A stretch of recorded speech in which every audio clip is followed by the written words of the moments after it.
خاص طور پہ حدیث سے اپنا رشتہ جوڑتے ہیں، جب ان کے سامنے وہ احادیث ہم پیش کریں جس سے میرے آقا کریم کی عظمت و شان ثابت ہو، بس اوقات اعتراض کر رہے ہوتے ہیں، جی یہ حدیث تو ضعیف ہے، اس میں فلاں راوی ثقہ نہیں ہے، اس پر ذرا اتنی جرح کی گئی ہے، یہ ہے وہ ہے۔ یارو کبھی موقع ملے تو ان کو بتانا کہ صدیق اکبر کی سنت یہ ہے کہ اگر آقا کریم کی عظمت کی بات کافر سے سنو اس کا انکار بھی مت کرو، ارے کافر ہے ہوتا رہے، عظمت تو ہمارے نبی کی بیان کرتا ہے۔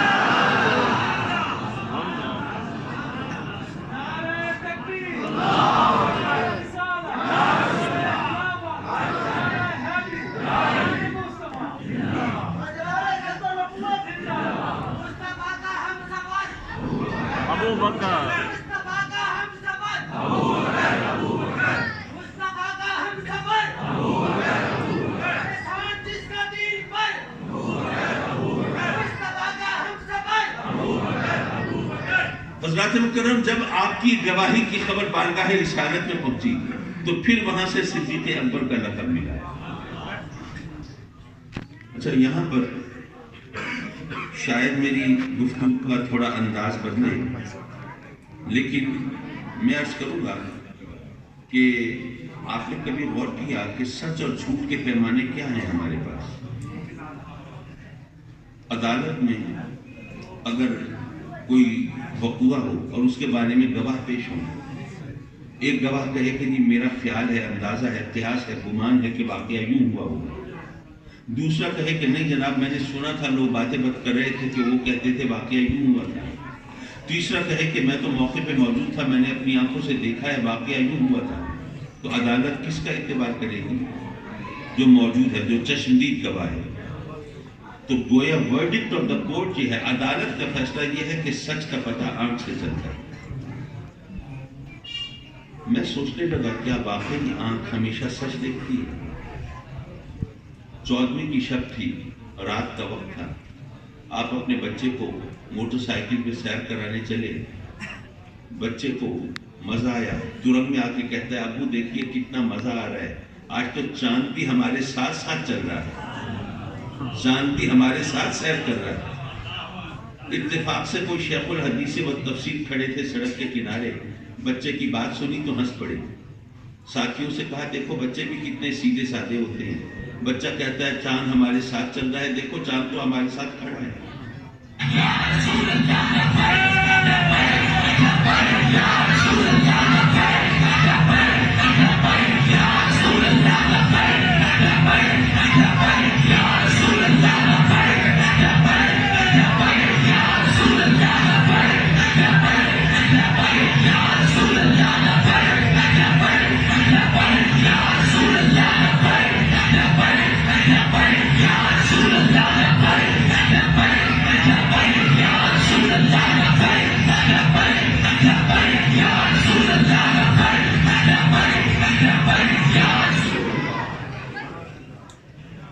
اب ذرا بتائیے کون سچا ہے؟ اور یہ خیال رہے دونوں چشمدید گواہ ہیں، دونوں آنکھ سے دیکھ کر گواہی دے رہے ہیں، ایک کہتا ہے چاند کھڑا ہے، دوسرا کہتا ہے چاند چلتا ہے۔ مولا ہماری تو آنکھیں بھی غلط دیکھتی ہیں، ہمیں سچ کا پتہ کیسے چلے؟ ہمارے حواس غلطی کرتے ہیں، بخار کے عالم میں دودھ پیتے ہیں کڑوا لگتا ہے، تو ہمیں سچ اور جھوٹ کی تمیز کیسے ہو؟ یار لوگوں نے کہا قاضی صاحب آپ اتنے پریشان کیوں ہیں؟ اگر کہیں حواس غلطی کرتے ہیں تو عقل رہنمائی کر دیتی ہے، عقل بتا دیتی ہے کہ یہاں آنکھ نے غلط دیکھا ہے، یہاں زبان نے غلط چکھا ہے۔ اگر بہت ہی ٹھنڈے پانی سے ہاتھ نکال کر تازہ پانی میں ہاتھ ڈالے وہ بھی خوب گرم محسوس ہوتا ہے، تو یہاں پر قوت لامسہ وہ بھی فریق کھا رہی ہے، پانی گرم نہیں ہے لیکن گرم محسوس ہو رہا ہے۔ تو ہمارے حواس غلطی کرتے ہیں لیکن پھر عقل بتا دیتی ہے کیا صحیح ہے کیا غلط ہے۔ عقل بتا دیتی ہے چاند نہیں چل رہا بلکہ بادل چل رہے ہیں یا سواری چل رہی ہے۔ تو آپ تو عقل مند ہیں، آپ کو کیا فکر ہے؟ آپ کیوں پریشان ہیں کہ کیا سچ ہے کیا جھوٹ ہے؟ میں سوچنے لگا کہ اگر آنکھ غلطی کرتی ہے تو کیا عقل غلطی نہیں کرتی؟ کوئی لمبا چوڑا فلسفہ نہیں، بڑی ایک جملے کی بات ہے، اگر عقل غلطی نہ کرتی تو کم از کم عقل مندوں میں تو کبھی اختلاف نہ ہوتا. لیکن یہاں سارا جھگڑا ہوتا ہی عقل مندوں میں ہے. ہم بے وقوف تو ویسے ہی زندہ باد مردہ باد کے چکر میں لگے رہتے ہیں. مولا ہمیں سچ کا پتہ کیسے چلے؟ یہاں سچ اور جھوٹ میں فرق کیسے کرے؟ سچ کیا ہے، جھوٹ کیا ہے، یہ خبر کیسے ہو؟ آپ نے کبھی غور کیا کہ رب کائنات نے بھی قرآن مجید میں فرمایا یا ایھا الذین آمنوا اتقوا اللہ وکونوا مع الصادقین، اے ایمان والو اللہ سے ڈرو اور سچوں کے ساتھ ہو جاؤ. میں اگر بچے کو نصیحت کروں، اپنے بچے کو، اپنی اولاد کو، تو میں کہتا ہوں بیٹے سچ بولو، سچے بنو. لیکن اللہ نے نہیں فرمایا سچ بولو سچے بنو، فرمایا سچوں کے ساتھ ہو جاؤ. مولا ہمیں سچ اور جھوٹ کی تمیز کہاں سے ملے؟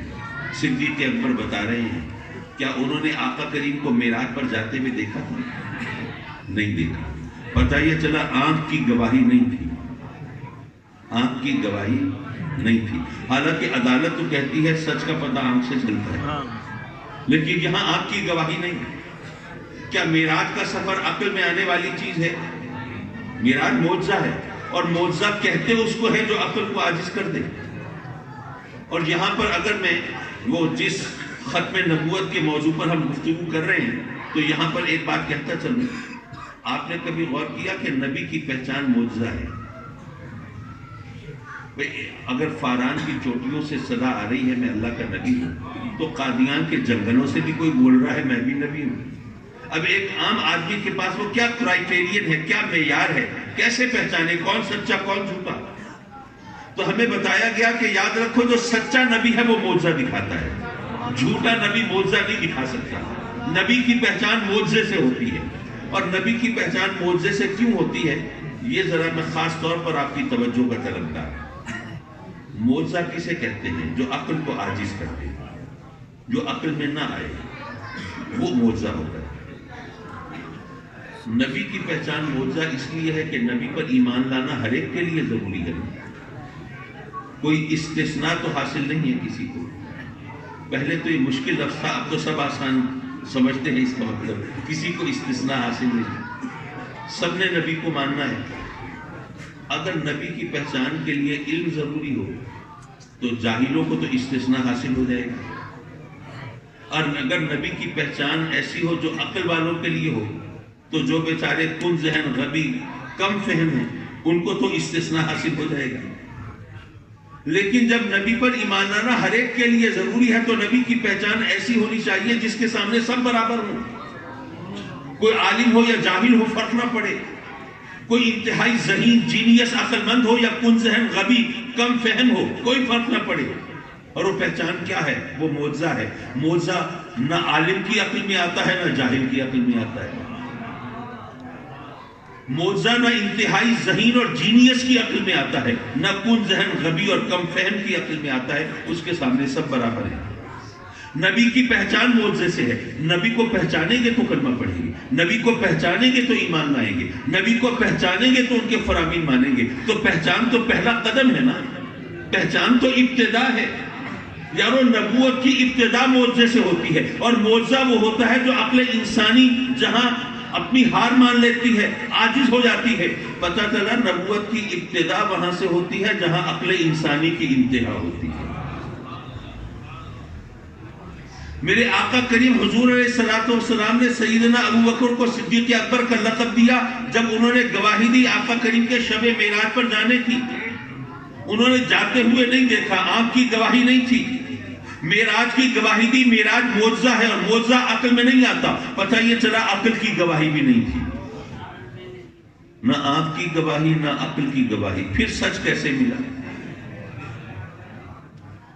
یارو صدیق اکبر یہی سبق سکھا رہے ہیں اور ہمیں بتا رہے ہیں اے لوگوں یاد رکھو، تمہاری آنکھ کچھ دیکھے، تمہاری عقل کچھ کہے اور نبی اس کے خلاف کچھ اور کہے. اپنی آنکھ کو جھٹلا دو، عقل کا انکار کر دو، نبی کی بات مان لو تو تمہیں سچ مل جائے گا.